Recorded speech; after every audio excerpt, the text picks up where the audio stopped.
introduce our neighbor and artist. I know. We love it. Charlie will just be cool and bothered, and he'll come on in, and we'll just chat a little bit and drop some stuff off. So it's great getting it to the neighbor.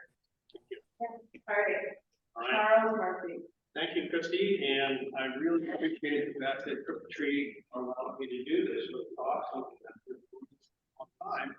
And as these series tend to compile, it strikes me personally that this would be more interesting before this all gets fixed. I see some familiar faces in most recently. I got to hear Justin. So,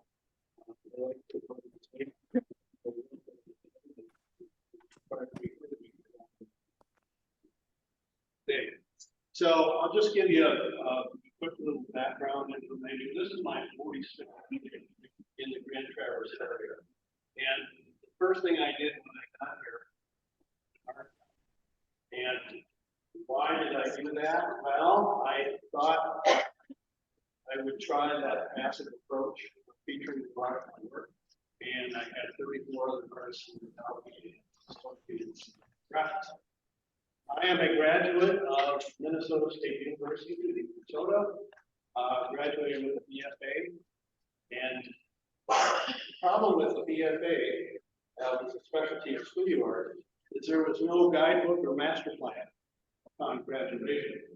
And so a bunch of students, fellow students and myself, had to figure out, what's our game plan going forward after we graduate.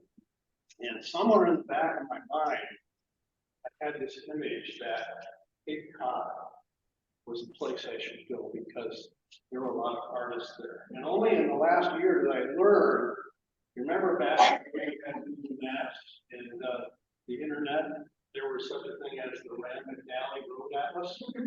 Well, a friend of mine alerted me to the fact that she had also lived and worked on Cape Cod. And I said, well, what caused you to leave? She said, well, if you're not looking at the map, there was in tiny little print near Provincetown that out in the ocean were words that said, this town. I knew it. And so when we graduated, myself and 3 other artists decided. So we decided to give it a shot, and we moved out to Miami, and we got affiliated with the gallery called Blue West Farms. And so we were identified right from the get-go as local Cape artists. And I thought, well, I'm a Minnesotan, but I'll take it, whatever it takes to work with the local community. And so that was the first big exhibition opportunity I got. And what I was not prepared for, because I'm not really from a resort area, but the Cape is high-end resort, and at the end of the season, everything changes. Okay, so you see signs in the galleries that said, see you in Fort Lauderdale, or see you in Key West, and then we'll see you again next spring. And so I was left at a loss, wondering, okay, what do I do next? So I moved back to this, and I thought, well, I'll find something in the art world that allows me to keep my hand in and sort of figure out the lay of the land and come up with a scheme. And so I hired into a company that had it was a millwork company. They had a division that bought artist prints, and they had a manufacturing element that made custom moldings and picture frame. So they would buy these lots of artist prints, and then they would package them and market them at trade shows. And I thought, well, there's the carrot at the end of the stick, and I'll stick with this for a year, and if it doesn't work out, then I'm moving on to something else. And so, trying to fast forward to the fact that I heard about an art fair in Traverse City at the college. And the only art fair, as in Minnesota, the only art fair I had heard of was the Lake Street show in downtown Minneapolis. And it was astonishing, the variety and the skill levels of the artists that I lived there.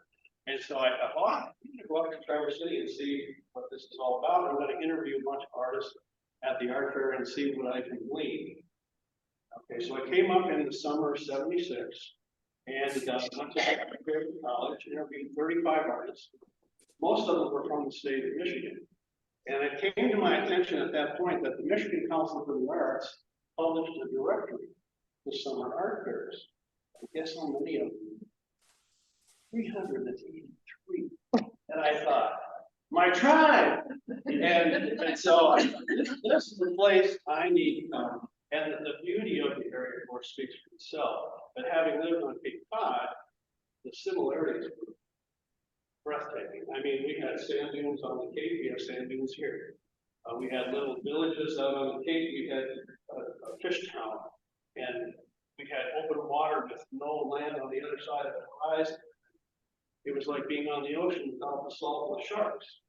Like this, and by the way, the film draws. So that kind of tempered my swimming activities. Anyway, so after doing the art fair up here, my game plan was, okay, I've got to move up here, I've got to register for art fairs around the state. 383 art fairs to choose from. I need to get information on which ones to choose. And a magazine at the time called Sunshine Artist List. Some of you may or may not have ever heard of it, but what they did was they sent representatives from the magazine to all these art fairs around the state, and they would review them and rate them. And they tell you what you could expect to find, whether it was a full-blown art fair or was it an arts and crafts fair. And I was zeroed in on where am I going to find the highest percentage of actual art. Not that I had anything against fine craft, but I thought, if you're looking for the tribe and you found it, let's fine tune this. And so I registered to do art fairs the very first year, same year I opened the art. I did a weekend art fair all summer long. And I did that for 12 years. Now, I would be approached at an art fair, and people say, what are you doing with this work here at an art fair? I said, well, you know, my perception is that the gallery scene is a wonderful thing, but it's too passive. And so taking it to the streets, like the Doobie Brothers song, it's like, I'm taking it to the streets. And so the beauty of that, at least at that time, was that not only did you have direct sales to your clients, you compiled a mailing list. And that mailing list was awesome. I mean, over the course of time, many of the people that were just kicking tires and looking around sooner or later became clientele. And I still use part of my mailing list today. So anyway, after 12 years of that, I want to mention for sure that I consider this as full-time income. So I always supported myself with one of my other interests was woodworking. I worked in the business. I just had a little hobbyist interest, and it had to do with designing furniture and cabinetry, and so I worked to supplement my income in that. At some point, after taking 2 of my fellow employees to the emergency, I decided, got 10 fingers, I want to keep all 10. And if I put the same effort that I do into the woodwork and the, I should be able to make it full time. And at that point, it turned out to be true. And then it snowballed. Interesting things happen simultaneously.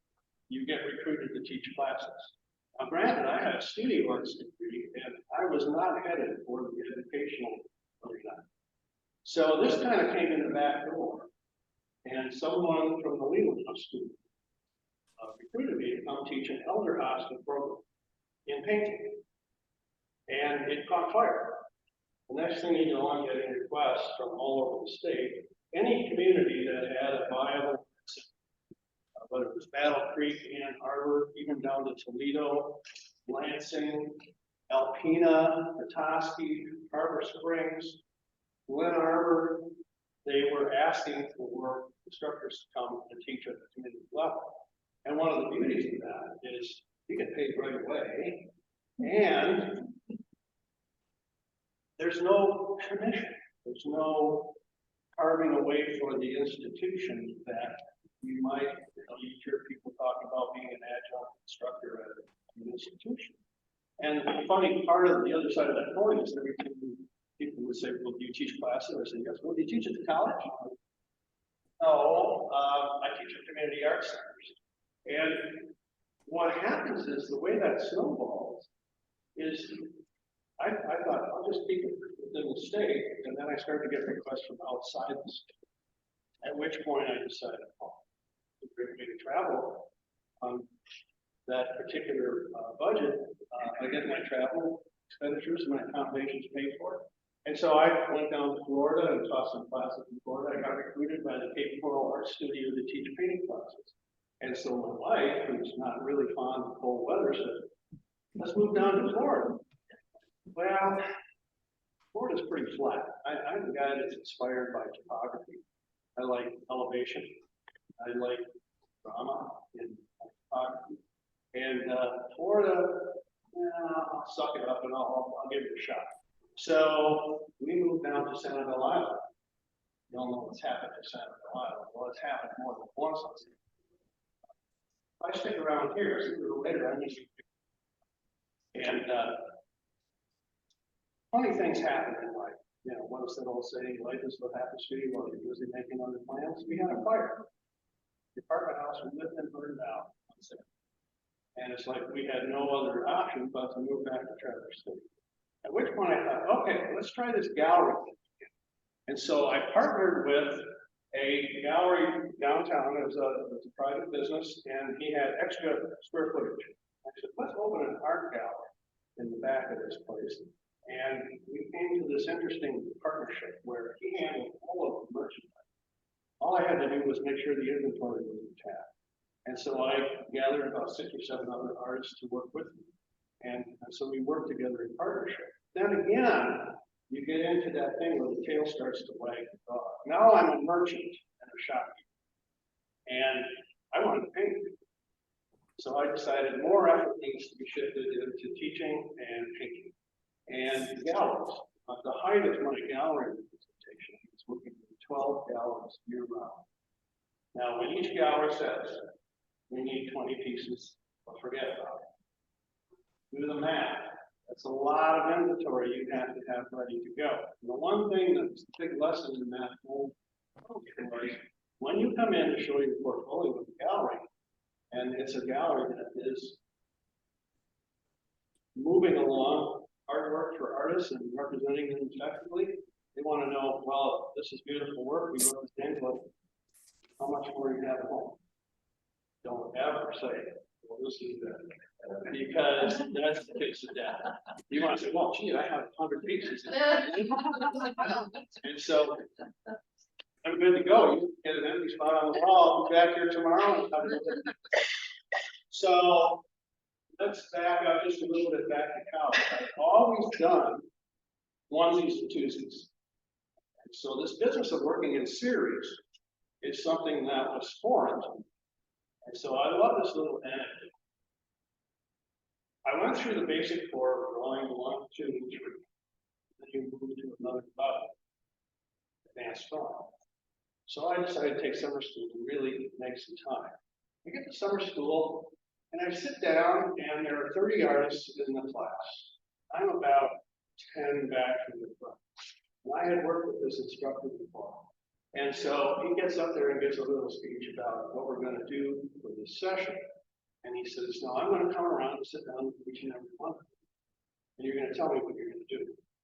Now, my prior experience in drawing 1, 2, and 3 was I got assignments. There were no assignments. You came up with your own curriculum. Now I was painting.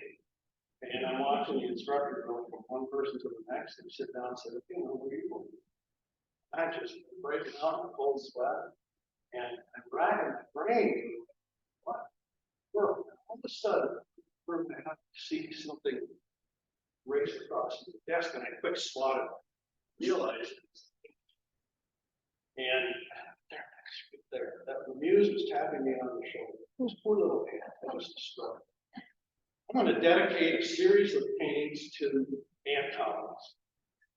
Okay, so the instructor, thank God, got twisted since then. And so when he came and sat down, I told him all about this elaborate plan I had to to feature movements in civilization via ant colonies. And he loved it.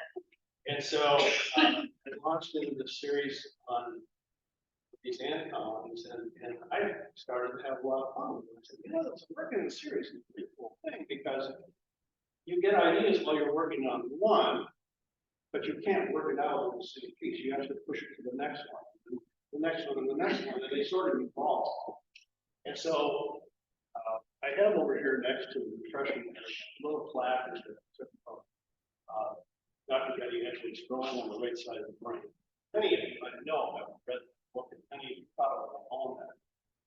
That is a critical book for personal self-awareness as an artist. And so what I put over there is from chapter 3, we talk about right, left, brain hemispheres. And if you're going to be an effective working artist, you have to be a whole brain artist. You have to utilize the left brain, and you have to use the right brain. The right brain is your creative side, but the left brain is where the business comes from. Now, does it mean that you're going to somehow overwhelm the left brain if you're a right brainer? No, you're going to learn to work with that hemisphere brain. And so I always think of what happens with left brain in the morning. Let's say you get up and you have your morning coffee, and you start thinking about what you're going to do. Well, I better take out the garbage first, and your left brain has just taken control, and it's going to start ordering up your day. It's going to make a list of all the things you have to do, and guess what? There's no drawing painting. Okay, so you're thinking, I'm working against this every day, and I'm frustrated, and I hear this from students all the time. How do I establish a work? I said, you got to work with it. Essentially, you have to trick. So if you've read the book, and I've listened to Dr. Betty Edwards' lecture tapes, and I'm a big fan of anecdote. Okay, so in the book, you don't really get an anecdote, but when you're listening to a person speak, an anecdote pops in every so often. So I'm listening to some of these stories about how to integrate left and right hemispheres. And I keyed on one thing. What does the left brain love to do? It likes to order you and your day as possible. Now, your list will continually expand, but will you ever get to the end of it? Not likely, because the left brain's still working. You have to trick the left brain by making number one entry on your list. Or drawing, whatever creative enterprise you want to undertake. That's the first thing, and the left brain says, all right, we're off and running. Go ahead, knock yourself out, and then when you get done with that, we'll go gas up the car and get the tires rotated and all that. And so you have to essentially trick the left brain into going along with your plan. And the beauty of it is that the right hemisphere of the brain, once engaged, it is loath to give it up. And so I say, get up in the morning. If you're in your bathrobe, you won't hang it up. Go right to your drawing table and make some marks on paper or make some notes about what it is you want to create. Because while you're taking a shower, you can't wait to get back to that. Or, gee, it's noon already and I haven't gotten out of my bathrobe. But boy, did I get a nice piece of art produced. Okay, well, now I can go on. And so this is one of those things. I'm not trying to provide a panacea, but I'm giving you my perspective of how I came to work with my left hemisphere. Okay, so this is something I recommend to students all the time, because I always get complaints about the left brain taking over my day. I haven't got to it. If that be why I work on it for months. And why is that? Well, they're happy to tell you about their physical ailments and family developments and travel and all the things that happen. And did you ever assign yourself the task of getting to your creative enterprise before you text? Well, no. Okay, I'm not going to push the river here. You're going to flow at your own pace, but I'm just asking you one time. See what happens when you make your list. You put painting and drawing or ceramics or creative enterprises, see what happens. And then come back to me and tell me about how you would any of your creative enterprises. Anyway, that's sort of where I'm coming from in this process of working. And I wanted to talk about right and left hemispheres because essentially you have to order up a flow of creation. And your left brain is how you're going to work. Your right brain, of course, is going to engineer and undertake. So we're talking about working whole brain when it comes to that. That's been my process the whole time. Now, going back to when I did this vision with the ants, the next thing I realized that every class I was in, I wanted to do a series. Well, that dovetailed beautifully with the curriculum because the more advanced you become in your curriculum, the more they want to hear what your intent is. And I remember one of the fellows I studied with, postologist, who said painting is an intending exercise. You intend to do something for the specific painting. And so he wanted me to think a lot about what my intent was. And series work is great because it automatically begets flow. You go to bed at night thinking, wow, I worked on such and such a piece today, but I had this idea to do this with it. So, the waking hour, when you wake up in the middle of the night and you're problem solving, it's like, don't just go back to sleep. And I'll mention this right now because the reason the reason it's called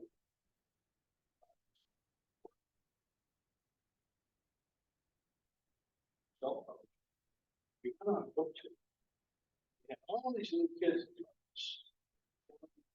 want to do artwork. I had a big tablet up on the stage and the kids would come up and I do my marker across them. And at one point, this little girl was strange. She said, can we make a poem? Sure. So we spent about half an hour. And I had been working on all these little miniature paintings. I had a whole stack. And my wife said, what are you going to do with all this? Well, I'll probably mat them up, put them in frames, and gradually put them out. She said, before you do that, I want you to do exactly every piece you do. And so I set out to do that. And I would wake up at 3 a.m. And this poem was forming in my brain. It's like she like sensed that I was up to something. She would just get up and write that down right now. And so I would go down to the office, sit down and get it all out on a spiral notebook, and then happily I get back to bed and fall asleep. I get up the next morning, a cup of coffee, and go down. Voila!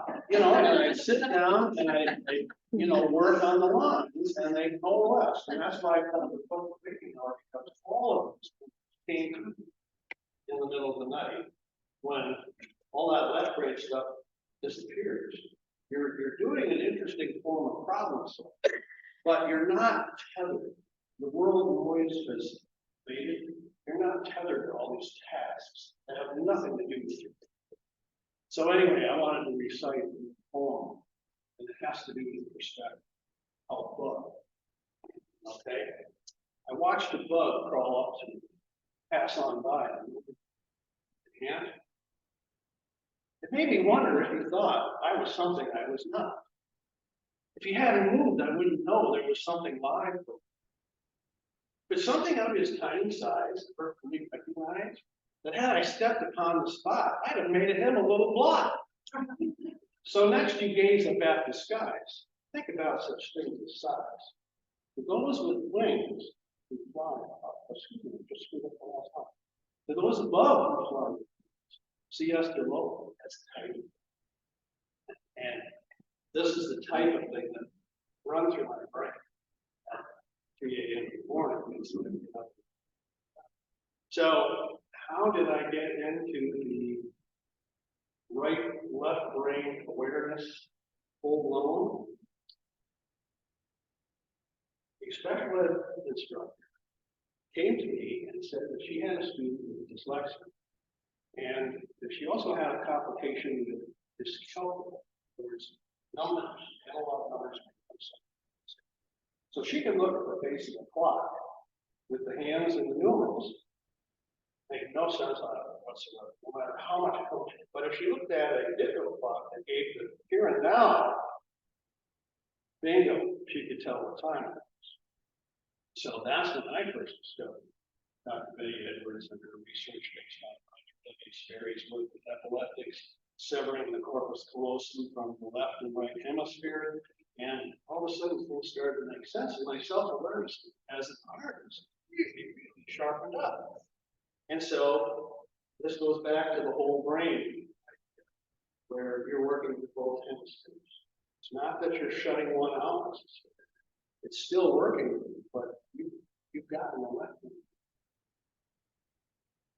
So anyway, that's my working process and how it originated. And I've worked in series ever since. And I'm really happy about Evolution series, because when you get an idea, you think, okay, how will it flesh itself out? And Sherry and I were just talking about a series over here. It's called the Flight Plan series. Some of these series have started decades ago, but new light is shown upon them as your awareness and your exposure evolve all the time. With the Flight Plan series, I was sitting in the backyard, and out of the corner of my eye, I saw birds through the air. And I thought, I'm not sure. I saw a flash of blue. I'm not sure. I think that was blue jay. Then I started to watch the butterflies, the dragonflies, all different species of birds. They each had a distinctive pattern. Remember when you're a kid and you have a sparkle like this, and you see this tracery of this pattern. Whatever you're doing with the thing leaves a tracery of a red line through the dark. And I thought, that's sort of what happens with the flight plan bird. You can see it and you remember it instantaneously, sort of what prior movements were. So a chicken goes like this, flits in these little underhanded loops. And I thought, okay, let's imagine that a chicken or a blue or a cardinal or a rock all have this cryptic unwritten language. So when you look at this particular series, you see there's all this calligraphy, which is unique to each and every species that's represented. And you're thinking to yourself, okay, they're trying to instruct the youngsters on developing a flight plan. And so that's what the calligraphy is all about in each one of the pieces. So each one of the flight plan images had a different species, whether it was a monarch butterfly or a swallow.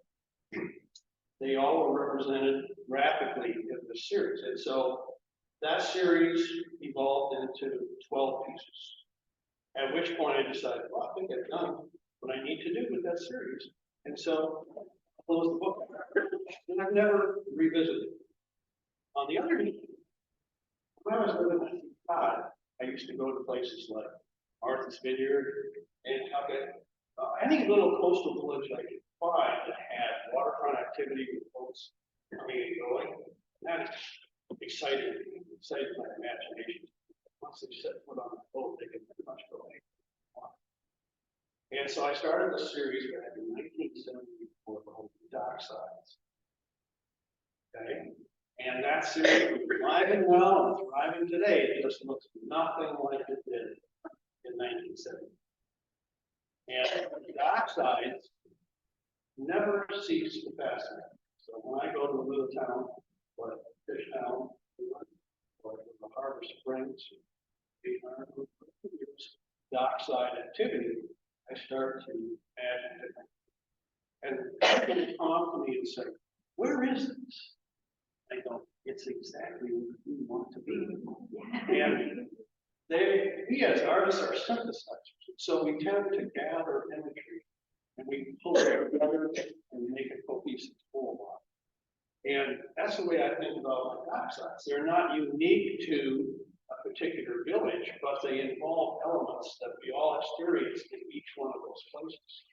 And more often than not, I get people saying something about, I remember as a kid, I used to go to this resort in the state, and this reminds me.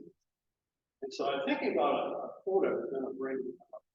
Some of you may know the movie Eric Sloan, who essentially specialized in miracle. Now it's interesting because Eric Sloan, as an artist, was not from the United States. His real name was Everard Heinrichs. He was a European immigrant. He was fascinated by the freedoms and everything that we have. He loved America. America's a big country. All kinds of topography. Eric Sloan published 53 books in 52 years. A book a year almost. Incredible. And had everything to do with his observational skill. He actually he loved paint clouds. He was referred to many times as America's cloud painter. He was retained by the United States Air Force to represent cloud systems so they could instruct pilots on other systems and how to navigate through those systems. So when you look at a series like these sky dramas, that's direct homage to Eric Sloan. In fact, I started to look at skies and see them in a whole different way.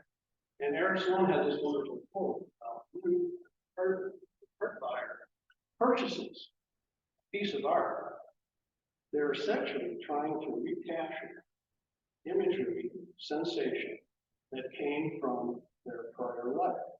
And music and art are the only two things that, when you hear a piece of music, sometimes you're transported to the place you heard it. Okay? Same thing, you look at a piece of art, going back to the docksides. Somebody will look at it, it reminds them of being something. It's not literal, it's not complete, but it's a whole sensation that brings back fond memory. Essentially, when Eric Sloan was asked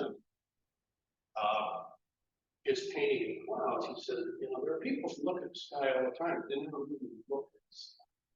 So my objective in painting the skies is to bring that recollection back to them and see what it does. As far as this, you can see the expression change on their face. I know, grassy hillside, and just looking at the shapes in the clouds and watching what kind of imagery. So that was, like I said, an homage to Eric Sloan. And many times I've done work tribute to other artists. And some of you may have had me tell you a story about a tribute series. These are seven pieces right here called Tribute. And it began when I was in school. We always had this huge sound system. And artists that were painting in the studios always listened to all kinds of new and unusual music. And I remember the music playing, and it always was part and parcel of my creative enterprise. There was a soundtrack to the paintings I was doing. And I thought, that's so true about how music will take you to a place and a sensation and an experience. And so I was thinking about, any of you have seen the movie Avatar? Show of hands, everybody seen Avatar? Most of them? Okay. Was that fantastic? Categorically? The landscapes, the skyscapes, the places they took you cinematographically? Unbelievable. Well, the settings, the landscapes, the set designs, all of that came from a particular artist, a British artist named Roger Dean. Nobody hears about Roger Dean. But back in my school days, Roger Dean was an illustrator for album covers, musicians, and bands. And the interesting phenomenon that occurred is that people would see this art and be so drawn to it. They had no idea what the music was inside. And they would buy those albums. They were compelled, they loved the art so much they bought the albums. And the band that is most easily associated with Roger Dean was a progressive rock band named Yes. Okay, and that was playing a lot, especially if you're an abstract guy. The Yes music was like the soundtrack to your abstract thing.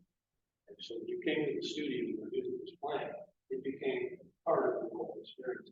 And so I always thought it was so unfair that Roger Dean, who was heavily referenced for the movie Avatar, got 0 credit. And of course, that's been remedied through litigation. So the second Avatar film, oh, by the way, all those fantastic patterns you saw on Swing Beasts and Avatar, that was Roger Dean. Okay, so he started to get credit for, Roger Dean is still alive, he's probably pushing 90 at this point. But I thought, I'm going to do a tribute to Roger Dean.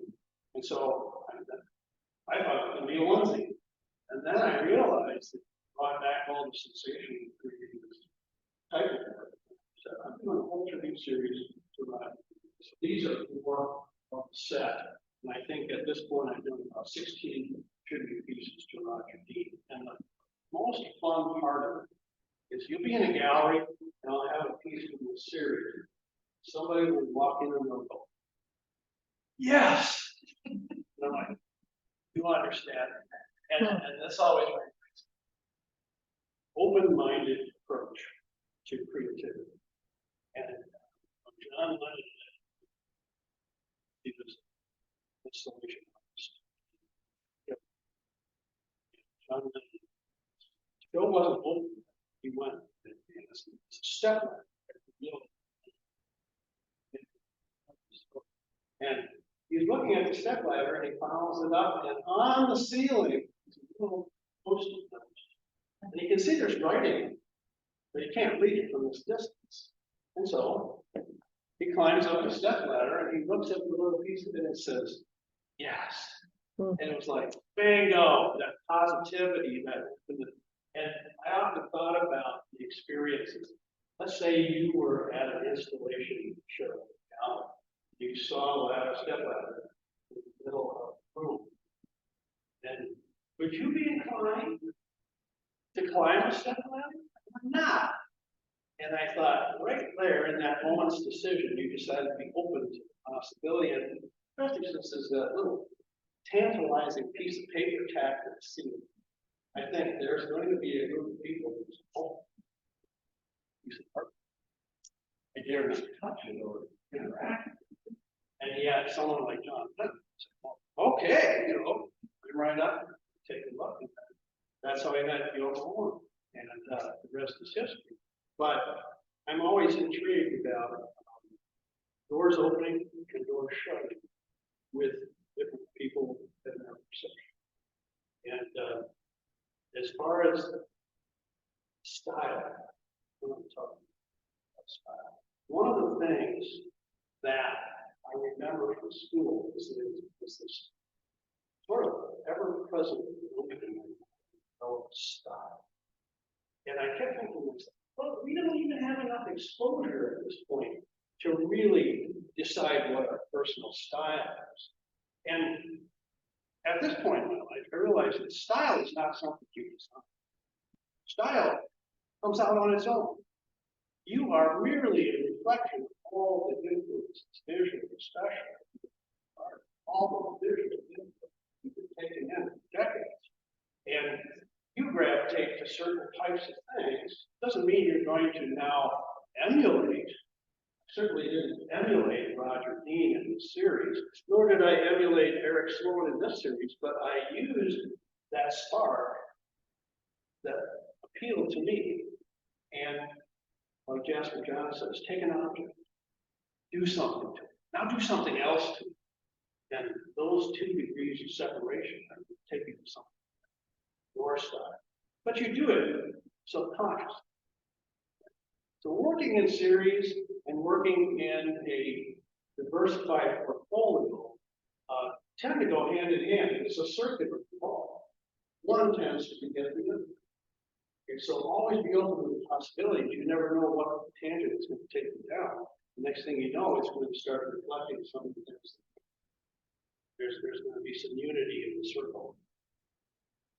Okay, that was quite maybe I overdid what I intended to do. Okay, so I want to open this up because we only have an hour today. I could pursue these individually, but let me just say one more thing in a few minutes about diversity, especially because this is about two things. It was about the diversity of your portfolio. And I always got a kick out of it. It's like, who carries around a portfolio other than a stockbroker, or talks to you about your portfolio than a stockbroker? And what is the thing they're always telling you to do? Diversify, diversify, diversify. Okay, so I thought an artist that I had known for many, many years who passed away. I used to visit him regularly. And his style was very restricted and fun. And he'd been working in that style for decades. And he said to me a few weeks before he passed away, he says, you know, all my life, all my career as an artist, I was always afraid. I was afraid to step outside of style and try something new. So I never really experimented. And I thought to myself, there's a lesson. It's like, don't paint yourself into a corner as an artist. Be open to it. So anyway, the diversification thing and the series thing, I want to sort of weave together in this little presentation. When it comes to, go back to John and Yoga. That opportunity arises, it presents itself, and you have the option to say yes or no. Earliest in your, it's really smart to say yes all. And artists are known to do that to their own disadvantage. Over time, you learn to become more discerning and decide that's a good fit for me or that's not a good fit. So let's go to the Chickadee books right here. I never intended to be an illustrator. Right out loud. It was not what I went to school for. I wanted to be a fine artist and an illustrator. To me, you're always doing somebody else's work. And so, like with the Chickadee book, is a good example of diversity in the sense that I stepped outside my comfort zone, and I'm going to perform the role of an illustrator, and I'm going to be at the mercy of the art director or creator that says, yes, that'll work for my text, or no, that will not work. You need to do something else. And so this fellow called me Cole, and he said, I got this great idea for a book. Well, you know, yes, Chickadee's my favorite bird. I'll entertain your Chickadee text, and we'll see, we'll take it from there. Well, it turned out that Chickadees at Night was a runaway success. The guy sold these into multiple printings. And then he calls me about 6 months after the first Chickadee book. He says, I got another idea for the Chickadee book. And I, oh, okay, well, that means I'm going to lock down X amount of time, and I'm going to have to take time away from what I'm producing to do what you want me to produce. So I'm sort of trying to get out of that harness. And then he gives me the text, and I'm looking at the creativity in his text. I see imagery when I read this text. So by all means, I'll do it. Okay. So I did number 2. And I won't bore you with all the individual details, but the next thing you know, there are 4 books in the series. And so I thought, well, as series go, that plays right into what I'm thinking about. It's like, it's easy enough for me to just do number 2 and then number 3 and then 4 because it's work in a series. And now I've essentially overcome a lot of the conceptual roadblocks, and it should be easy flow. So that's where the Chickadee books came from. And he did, by the way, say that he had an idea for number 5. And I said, I'm done. You need to know when you're done and then move along. And said to Sherry earlier, just like with the flight plan, after X number of pieces, you sort of said what you intended to say. I thought that the author had said what he needed to say about Chickadees after 4 books. And so the 5th book said, go for it. It's my understanding he's now retained another illustrator to do the job and another graphic artist to lay it out and so on and so forth. So God bless you, go ahead, knock yourself out, I hope it works out. But I was very pleased with it that came out because of the fact that I agreed to it in the beginning. I said yes, and it was work in a series that helped that flow stay intact. All right, so we talked about when we're talking about diversity, there are other elements up here. For instance, we've got specialty book covers, we've got calendars. It comes from all sorts of directions. The need for visual arts comes from many different sources, and you just have to recognize whether it's a yes or a no for you. But you should initially say yes, going to the fact that maybe possibilities that you're not aware of, they may unfold. But you'll know soon enough as to whether or not it's a good fit. And then by all means, learn to say no, which is not typical of the artists in the town. So I see you passed around a little placard. There's an interesting correlations with right and left hemisphere here. Is that right brain tends to embellish. Look at the L, it's very straightforward. And that's the left, the L for left brain. Look at the R, very florid and flowing and, enhanced as an R. And I think of that, in my own case, it's like, I could keep going down several different pathways, but we only have an hour, so I want to entertain. So that is some questions in case you have some questions. Anybody? Of course, I want to hear about that painting from left-hand corner of your package art. And what was the inspiration for that? And Wine labels? Yes. Wine labels, we live in wine country.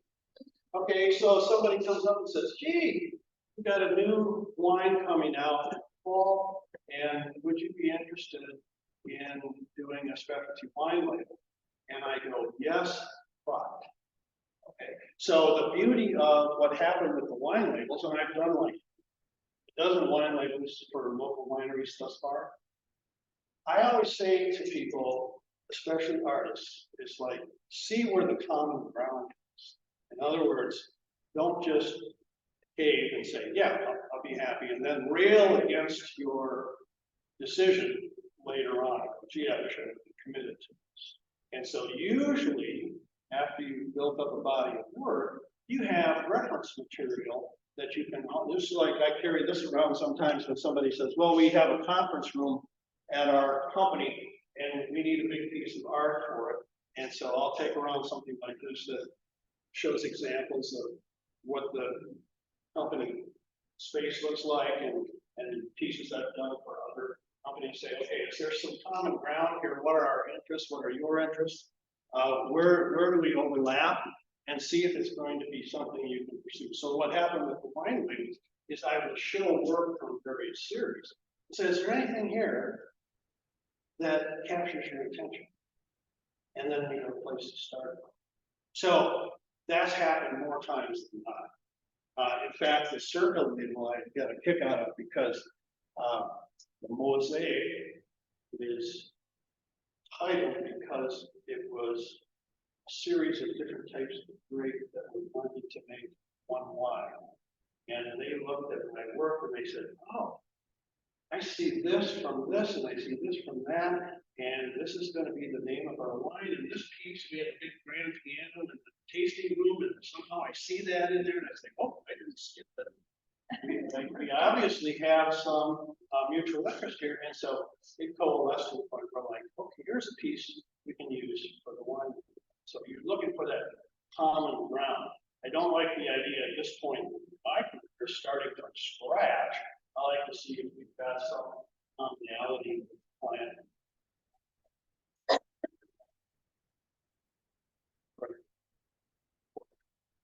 One on the left, that was kind of a collage. This one right here? Yeah. Yeah. It's actually from a technique, format technique called the animated checkerboard. Okay, so think of a checkerboard, black, red, black, red, black, red. And it's all about alternation.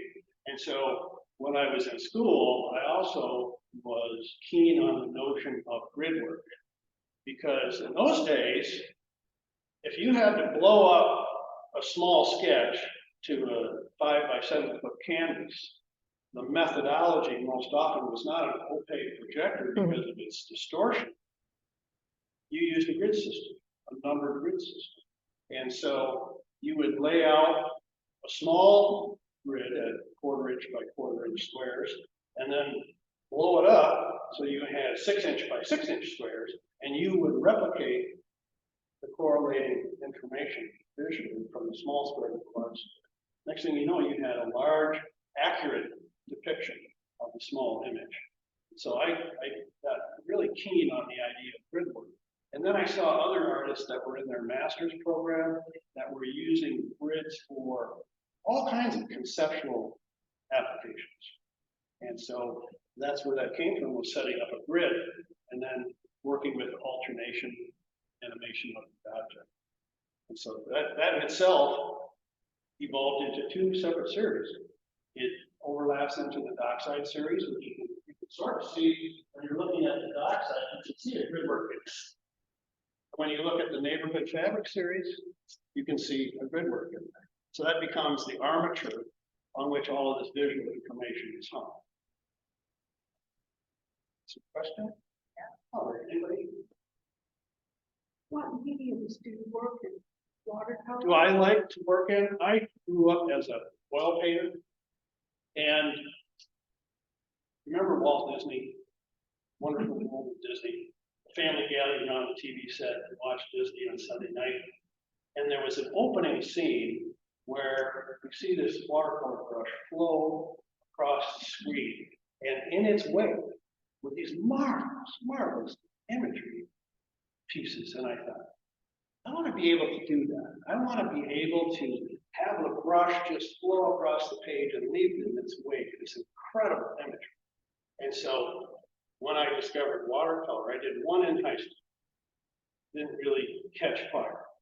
But then I had an instructor who was schooled in the British watercolor tradition. And he turned me on to the potential of watercolor, and that Disney scene and what he was showing me coalesced. And it's like, okay, watercolor is fast, it's colorful, and it most easily represents light of all the mediums that an artist can work with. So I didn't jump ship on oil painting. I maintained my interest in my practice, but I realized that watercolor was an entirely new medium to work with, and it became my stock and trade for many years. And a lot of people still, that's all they want to see from me is watercolor, which brings me back to the diversity thing. Don't ever paint yourself into a corner conceptually or medium-wise. Be versatile. Keep that versatility going. You said at one point you worked with 12 galleries. Did the galleries tend to focus on series, or did they work across your series? How did those relationships? Galleries that I worked with would see a portfolio and they would say, we like this series, we can't. So, for example, I was looking at the Sanibel Gallery and another gallery in Naples, Florida. And when I moved down there, I was looking for local influence visually. And there was a Japanese artist named Iki Matsumoto that did these incredibly graphic paintings of the local wildlife, flora and fauna, in their natural settings. And I was keen on what he was doing, and it was very, very widely accepted and celebrated by the local arts community. And so I took notes on what he was doing, and I started with that type of work. But then I had a dealer in Chicago I worked with 10 years, and I came up with this portfolio from Florida, and I showed it to him. He goes, I don't want any losers. You can take this home. And I was crestfallen, but because I hadn't run into that. But the imagery and the approach was so radically different from what she'd handled over 10 years that I understood it. It's just an artist's ego is easily bruised. And I thought, okay, I gotta come to grips with this because I'm gonna run into this more often. And so a lot of times I'll run in to the gallery, and working at it, just on fire. Oh, gosh, I love this stuff, I can't wait for you to see it. And then I go, yeah, that's nice. This, okay, we work with this over here. I had no idea that that was the beauty. And so, once again, diversity raises its head. Okay, well, if I don't have this that satisfies me, there's this stuff over here you might want to take. And so, to me, the key to economic stability as an artist, which I was told my whole life, I'm a stubborn everything. I know where they're doing. So I always and most recently some folks that do presentation, and it struck me that at this point I want to become and that just means don't do well. I have rules. For practical reasons. For instance, I'm not a portrait artist. If somebody came to me and said, oh, I'd love to have a portrait, it's too interesting. You know, I believe that to the portrait artist specialists. And so I usually have a list of names of people who specialize. That's a higher. And the downside of doing portraits, that's that. And I am pleased in that comment. I want to know what pleases me as an artist visually, what also pleases the client. So if the two of us can meet in the middle somewhere, perfect. Everything's cool. But if I wanted to, I've listened to somebody say, well, I only do this. Yeah. Well, that's rather small, but go for it, see how it First, right? yeah, the purist that says, you know, I'm just going to do this. And think of Van Gogh. How many paintings in his lifetime did Van Gogh sell? He was only interested in producing something from his vision exclusively. Now we celebrate him today, and people swap and trade and auction his paintings for caboodles. But did he ever benefit from that? No. Sad. And I think that's not going to be my future on this planet as an artist. I want to take great joy in what I'm doing, but I also want to make a living at it. It's just practical concerns. Right?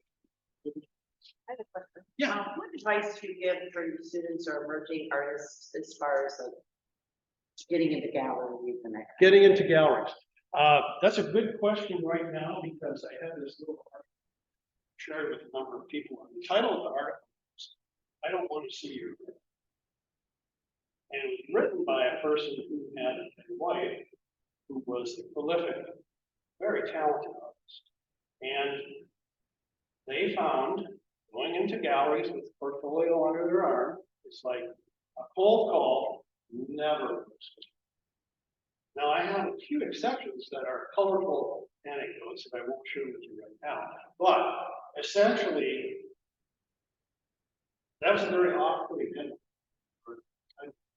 I don't want to see it. Most galleries don't want to see it.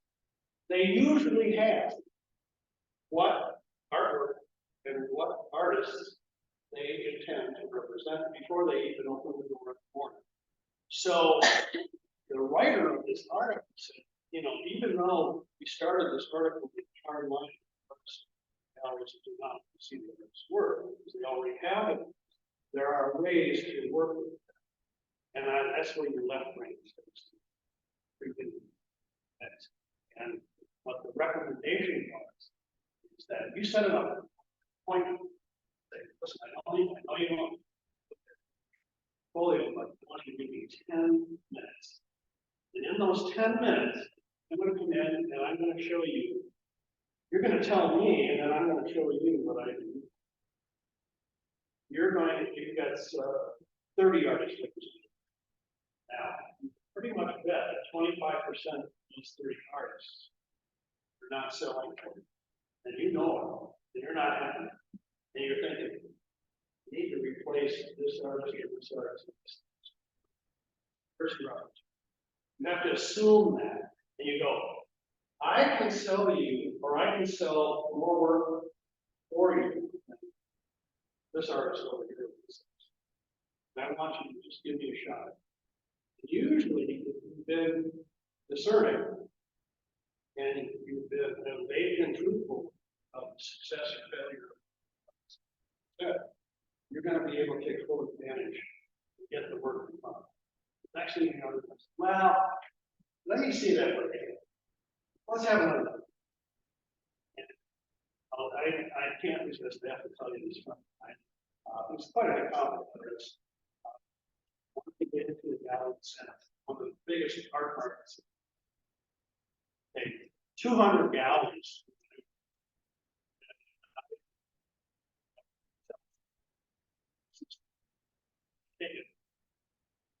She goes out to Santa Fe and rents a house for a short period of time, takes all of her oil paper, and she paints up a storm. She's got 12 new oil paintings.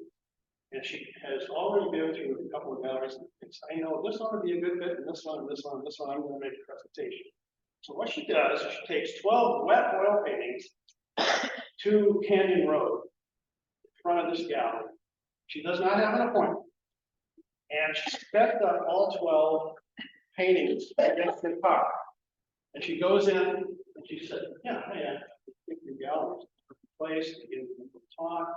Comes out that she's an artist, she's been painting region. And the woman goes, geez, yeah, maybe I'd like to, just to blow her off, I'd like to see your work sometime in the future. She said, well, walk over here to the window, look out, you can see the oil right there. Okay, so the woman comes over and she looks out the window. Would you mind bringing those in? Bingo. Next thing I know, she's handled by the Mark Keats Gallery in Santa Fe. Little ribbon for you, girl. Way to go. So that's the little exception. But look at the resistance she encountered at the beginning. She overcame that with a clever little presentation that didn't involve bringing the portfolio or the work into the other. I think we did.